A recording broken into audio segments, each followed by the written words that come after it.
to ChiroSecure's Empowering Women in Chiropractic, the Facebook Live show for successful women by successful women, proving once again, women make it happen.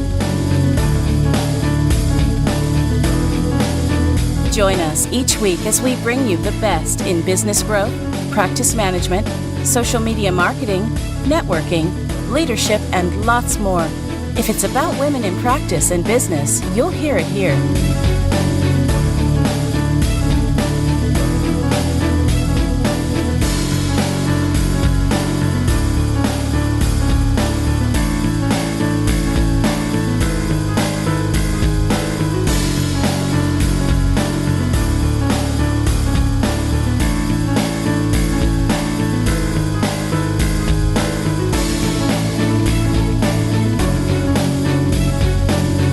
Now join today's host, Dr. Randi Ross, as she talks about tech, tools, and transitions.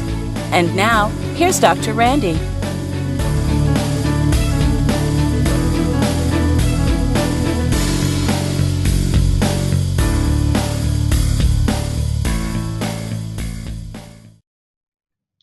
Hey everybody, welcome to our show. I am Dr. Randi Ross and I am your host this week.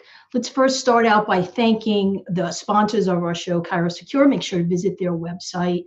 Great company, amazing people, Dr. Stu and his team over there that run them. Very invested in chiropractic and all of you. So make sure you visit them for all of your needs.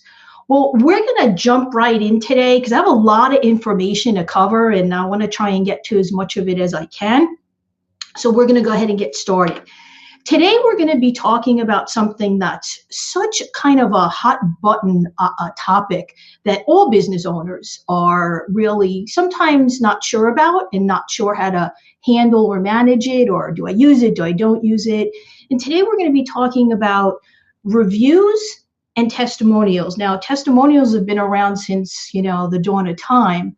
Reviews, maybe a little bit newer to a lot of people, and trying to get an understanding of how to effectively use them for your business is really important.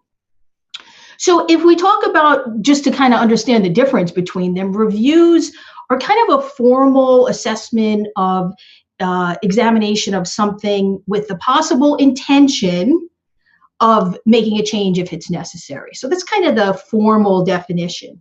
And the formal definition of testimonials is a statement testimonial, to someone's character and qualifications, as well as to their achievements. So we're gonna first talk about testimonials because it's something that all of you understand. We're probably using it a little bit less and less, and we're gonna go over why that is.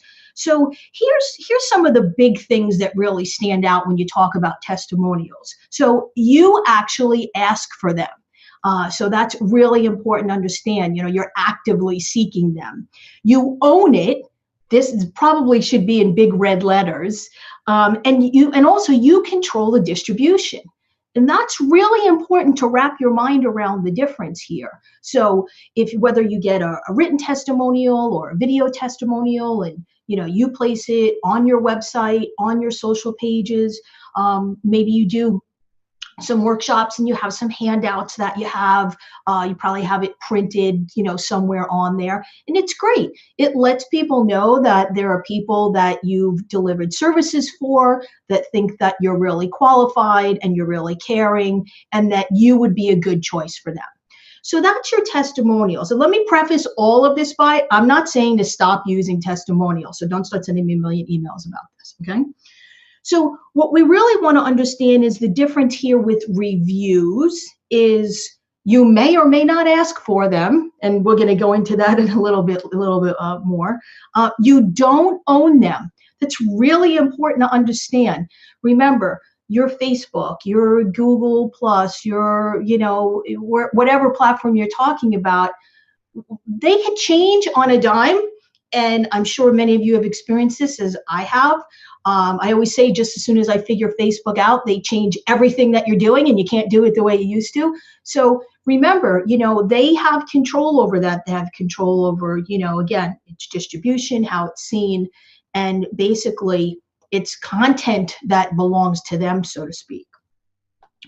So what we really want to kind of get to here is currently, and I'm going to say this is kind of my opinion, reviews are more beneficial simply because we've become a culture and a society of looking at reviews when people are choosing things, right or wrong. Currently, that's what's happening.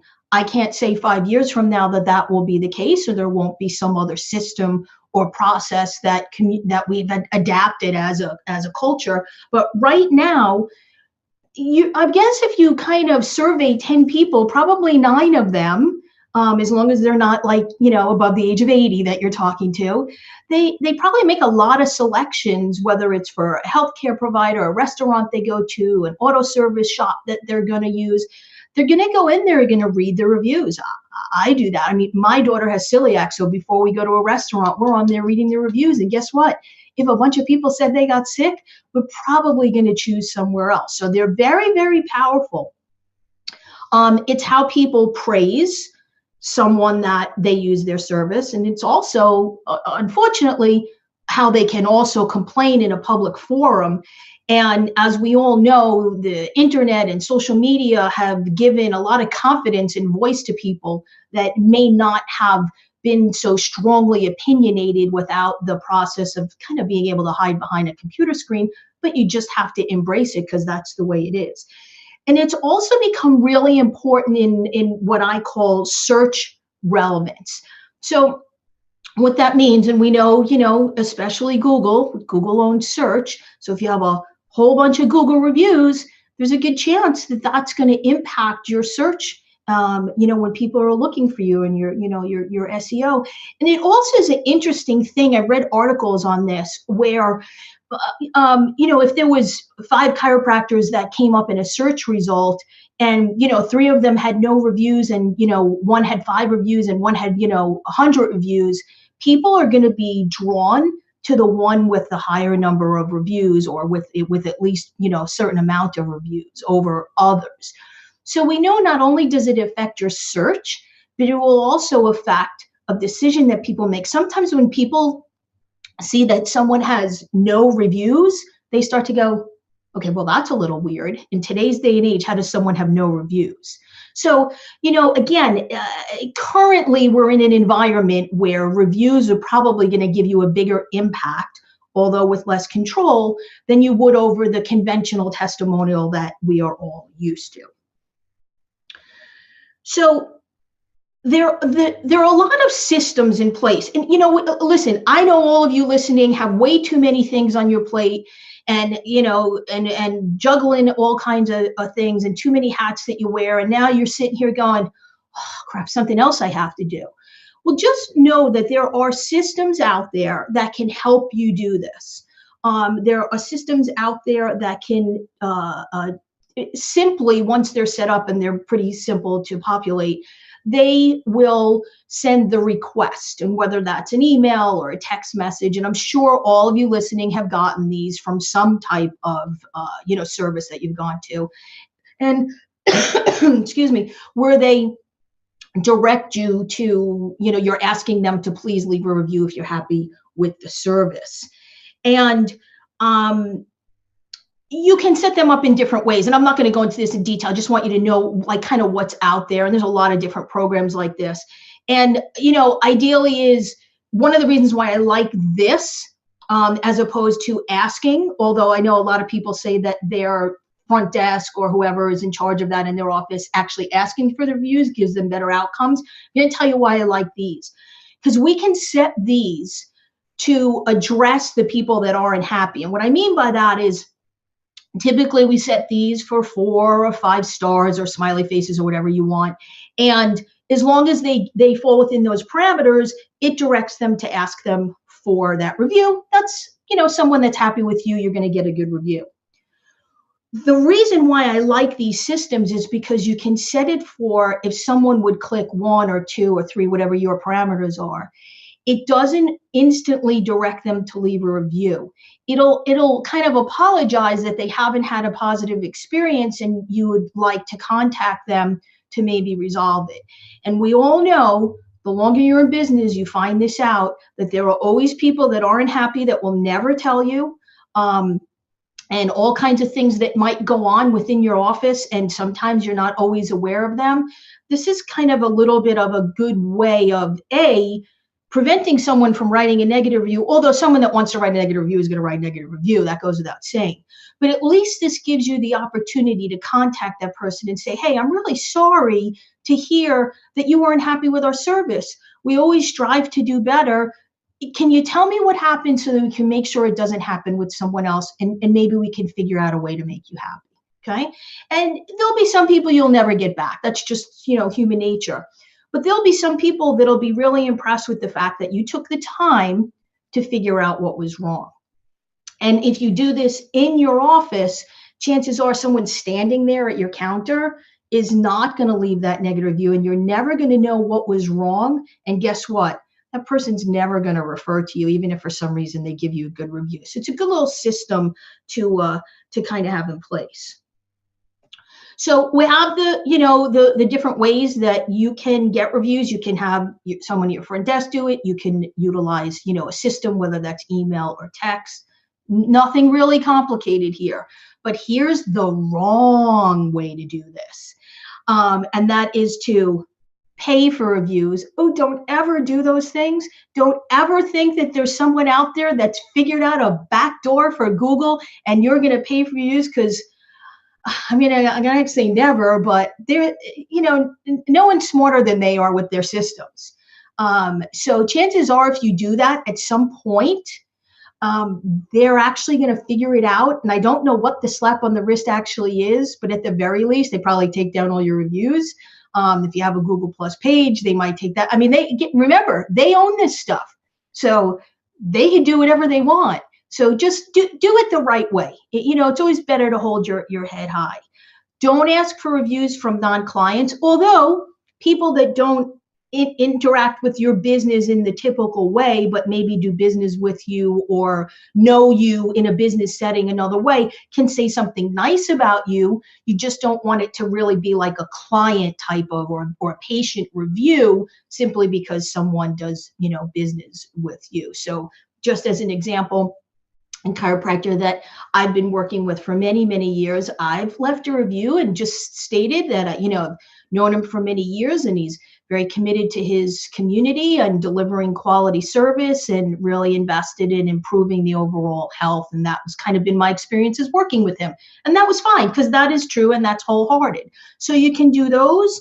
The other thing you have to kind of be careful of, and people usually run into this when they start some kind of system, is you don't want too many reviews at once. And I don't know what the formula is. I don't know if it's 5 in a day or 10 in a day or 20 in a month. I don't know what it is, but don't go crazy. You're always better off with a few a day. At some point, if they see too many, they think that there's some type of fraudulent activity that's going on. And those might be legitimate reviews that will then not give you the value that you're looking for. So just, try and do everything the right way. Your outcomes are going to be better, and you won't have to worry about some of these other issues coming up where, there's things being questioned or stuff like that. All right. So let's talk about the elephant in the room. This is when I go through this with people. This is what I always hear. I don't want to do reviews. I'm going to get negative reviews. You're going to get negative reviews. If you live long enough, you're going to get negative reviews. That's just the way it is. But so understanding that it's going to happen to everyone, I kind of say it's like getting hacked. It's not if you're going to get hacked, it's when you're going to get hacked. So reviews are a little bit the same way. Hopefully they won't happen often, but at some point, someone, for whatever reason, is not going to be happy with you, and you can get a negative review. Don't worry about it. Don't be afraid of that. Don't let that hold you back from utilizing a process that's going to be of great value to growth in your business. Don't get that analysis paralysis of, well, if this might happen. Well, and it might not, Another really important thing, and I get this with people all the time, is they think that they could just ignore it. And you couldn't be more wrong. That's absolutely the wrong thing to do. Never ignore any review or comment that someone makes, but especially Do not ignore a negative one because you think, well, if I don't reply, I'm not giving it credence or value or teeth or whatever word you want to use. It doesn't work that way. Always reply. And I have a big thing of always reply in a really timely manner. Now, when it comes to responding to obviously a positive review or comment, it's a little easier to just kind of be off the cuff and thank them and whatever is appropriate for it, whatever that was. The negative review, I do want you to put a little bit of thought into it. And there are, different ways that you can go about it. Always, please be professional. And I know it's hard, and I understand that you take this personally. You work really hard, you care about people, you care about them being healthy. So if someone says something that's negative, your knee-jerk reaction is really one from a personal attack place, and you need to not react that way and always be professional. And don't be defensive. That's another thing. Just address whatever it is. And I'm going to kind of give you an example in a minute of something like that. And if you can, you want to challenge it. Now, this is a slippery slope. You do have to be a little bit careful. Google has like a little flag, but if you do that, Google might contact the person. So you have to use a little bit of your judgment and weigh, where's the more value. If you have 50 great reviews and one bad review, I really wouldn't worry about it all that much. You still want to reply, but realize when people go online and see 50 good reviews and one bad one, we all know that you can't please everyone. And then here's the biggest thing: move on. You have to just move on from it. You can't get roped into any kind of back and forth. And it's so important to kind of keep yourself in check when it comes to this, because this can hurt you more than anything else. If you're going to go tit for tat with someone on the internet where everyone can see it, guess what? You didn't even just shoot yourself in the foot. You kind of shot yourself in the head, because who wants to go to a doctor that has such little self-control that they're arguing with someone on the internet? I mean, that's just crazy. Don't do that. So it's really important to kind of take this step by step when it happens. Don't freak out. Just follow kind of the process. Think about your answer. Address it. Maybe the person has a legitimate complaint. Again, you don't know. Things are very quick moving in any business in your office. There might be certain things that happen that you're just not aware of. So take it at face value at first and see what it's about. And if there's a legitimate complaint there, then you want to address that again with that person, just like we said with the system, where if they only, give 1 or 2 stars, kind of that, and just move on appropriately from there. So in light of this, I like to talk about today's breaking news. It's just happened yesterday. So I have a client, and they called me up very upset. They're not a doctor, this particular client. They're actually a realtor. And they got a 1 star with some nasty kind of comment. So we went and we looked at it, and they did a search in their records. They're in business a long time, 20 years, and they have no record of this person. And the interesting thing is, this business that I'm speaking of is in New York, and the person that left the negative review was in Michigan. So we populated a very nice reply that said, I see that you weren't happy with service. So we went ahead and we searched our records, and we don't see any record of an inquiry that you might have made, right? Because someone might have been moving somewhere and made an inquiry, or any history of a transaction that we've done with you, or any kind of support we've given you. Is it possible that you chose us by accident? And we're sorry that wherever you were, you had a bad experience. And the review person got really, really nasty and started saying, it's you, and you're this, and you're that, and all this. Well, this very nice, professional client that I have lost his mind. And I'm on Skype with him, and he's yelling to me, not at me. I was just kind of, was getting the message. he was yelling at me what he was going to type in this message box. And I'm like, oh my God. And at the same time, his son, who's his business partner, is texting me, please talk him down off the ledge. If he does this, this is going to be horrible. So I had to kind of calm him down and say, okay, this isn't the right way to handle this.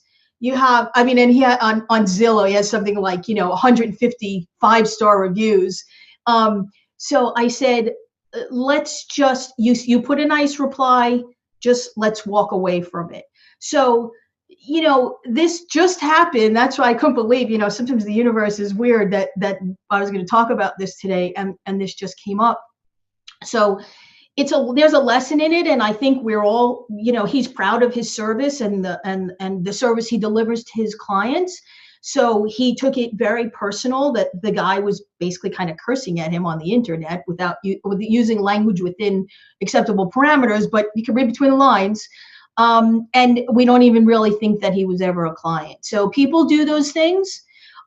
People will actually even sometimes if they have no face, so to speak, and they want to leave a negative review, they'll even set up a fraudulent account to leave you a negative review because they think that's going to hurt your business.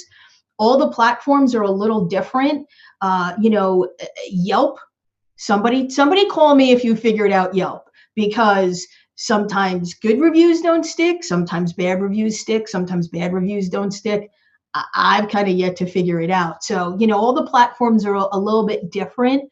But at the end of the day, just realize a lot of good reviews will kind of outweigh if something bad is there. Always make sure that you're professional. Never go to that place. The same way if you were standing in your office and someone had a complaint, you're going to handle it in the utmost professional manner. So you have to make sure that you do that with this too. And even though we feel like, well, we should be defending ourselves, right? Especially if you don't think you're in the wrong, I should have the opportunity to defend myself and my business. But sometimes some things are just not worth it. Like anything in life, if you have kids, you're going to understand this. You pick your battles, right? I have a 16-year-old. I learned a long time ago, if I fought with her over everything, I would do nothing other than fight with her. So same kind of premise here. Pick your battles. There are people out there, again, that just hide behind the internet. So really understand that this is important. Don't not do it simply because you might get a bad review. The benefits far outweigh anything negative that's going to impact your business. So I want to kind of tie this together with what my final 4 things. And actually, I have a 5th one that came up that I forgot to put in here. So you want to develop a process to get reviews. Like anything else, I'm a systems person, and everything I teach you or show you is going to all be about it, either if you have your own system, that's fine. I personally don't think people should reinvent the wheel. I don't reinvent the wheel where I don't have to. I only invent it when I have to. But have systems, have procedures that allow you to take advantage of this process of getting reviews on a regular basis. Don't let people slip through the cracks because you haven't given this the importance and the value of part of your office policies, just the way we give anything else that's important, and make it valuable. Monitor regularly. Now, most of these systems, if you're in a system that I spoke of, you instantly get message. But if not, and you're doing it another way, that's fine. Just make sure that whether it's Google or Facebook or Yelp, you're just set up so you get a message when somebody leaves a review, because you really want to reply quickly. That makes people feel good and makes it feel like that they gave up their time to take the time to write you a review. Well, now you can acknowledge that, and everybody wants to be acknowledged. So that's really important. This is really, really important. This kind of circles back to something I said in the very beginning. You don't own reviews, and they could take it down at any time or change a process, and you go in there and you go, where did my reviews go? So what I suggest is you keep a file. You have copies of all these, whether they're kind of screenshots or you copy and paste it and have it somewhere, because you can put it across platforms. You can use a Google review on Facebook or vice versa or something like that. But also to have it in case one day, Facebook says, we're not going to have reviews anymore. And you go in there and you had 100 reviews, and then you're like, crap, the hell are my reviews? Well, if you listen to me, you'll always be prepared. You'll always have a copy, because remember, you don't own them. And now this will kind of be the 2-part to 4. First of all, give reviews. Like anything else in life, if you want it, sometimes you got to give it too. So if you go to a restaurant that you like, go ahead and take, 2 minutes to give them a review. Another doctor, your hairdresser. I was using a storage unit for some things while we were renovating my house, and the second I came in to kind of cancel my contract, and was like, "Oh, you leave us a review," and they happened to be really nice, and I went on and I left them a review. So give reviews as well. The other kind of second part to that is, if you ever notice on a lot of these platforms, they have a question below a review that says, "Was this review helpful?" And some thumbs up, thumbs down, whatever it is. So as you're on somebody else's site leaving a review, and you read a couple of reviews and they're nice reviews, go ahead and click on that thumbs up. What you don't realize is that's collected data. Makes sense, right? If people, find a certain review very helpful in their decision-making process, then we know that data is taken, and, there's a few things I'm sure they do with it. Hopefully they move that review up the page, so to speak. So that's good. A 5-star review with a thumbs up, move it up the page.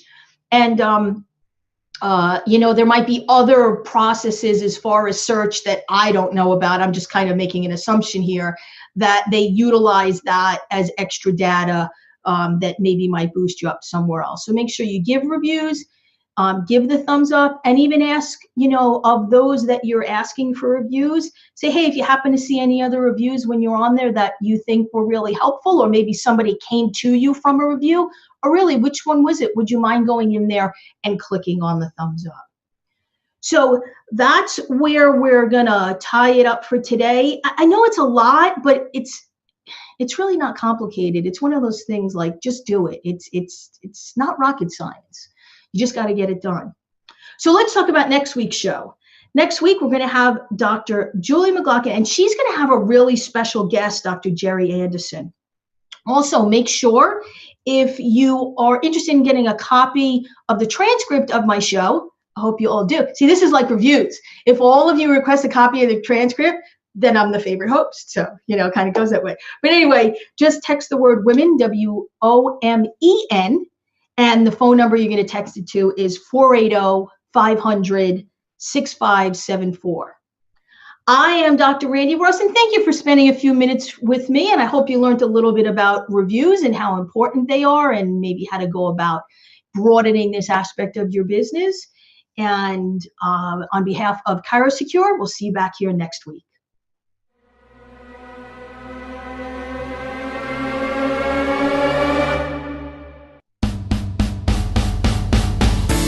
Join us each week as we bring you the best in business growth, practice management, social media marketing, networking, leadership, and lots more.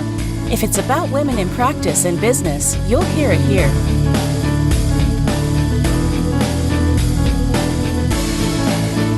We hope you enjoyed this week's Facebook Live event. Please like us on Facebook, comment, and share. We look forward to seeing all of you next week for another episode of Empowering Women in Chiropractic. Now, go ahead and hit the share button and tell your friends and colleagues about the show. Thank you for watching. Have a beautiful day. This has been a ChiroSecure production.